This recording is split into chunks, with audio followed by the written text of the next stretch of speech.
Okay, so in the last video, I kind of covered why we would want to use phasors, why we want to go to the complex domain at all. Why do we get out of the time domain? The reason is because the math in the time domain is tedious and it requires trig identities, which, you know, nobody really has memorized. If you do, hats off to you, but I certainly don't.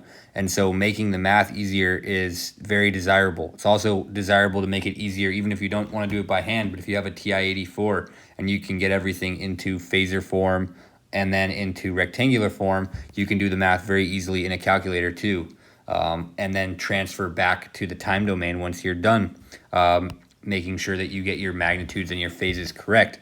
However, I said in this video I'm going to show why we might want to use so for actually doing addition and subtraction, it makes the most sense to do them in rectangular form.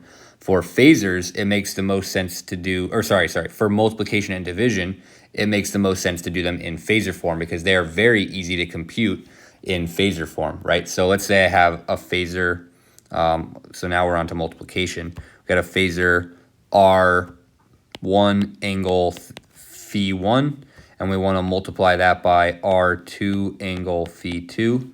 Well, it is just as easy as multiplying the two magnitudes and adding the two phases.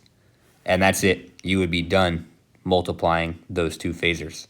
This would give you a new phasor, and then you can convert that from phasor domain into rectangular, back into the time domain if you wish. But doing the multiplication in the phasor domain is very easy. It's also pretty easy if you have a TI-84 or a nice calculator that can do complex number multiplication. It's not too bad. You can always do x1 plus jy1 times x2 plus jy2, and of course it would do, you know, foiling. It would multiply these two, these two, these two, and these two, and then you would get some kind of a polynomial where the two j's would cancel out to be negative, a -1, and you know, your calculator can handle that, then that's fine. And the same goes for division. If your calculator can handle it, then that's also fine.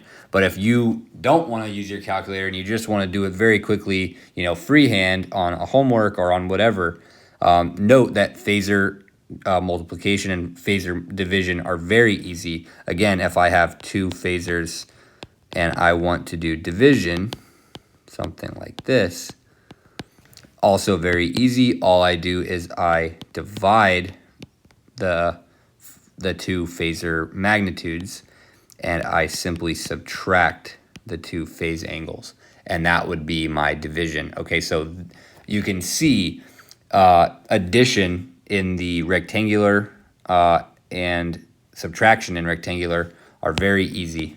And you can see that multiplication and division in phasor domain are also very easy, okay?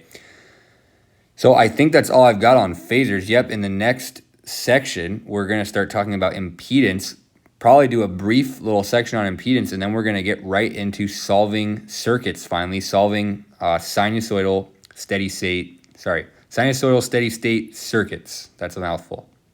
And we're going to go ahead and just get right into the next section here on impedance, and then we'll be on our way to solving circuits. All right, so I'm going to go ahead and end this video.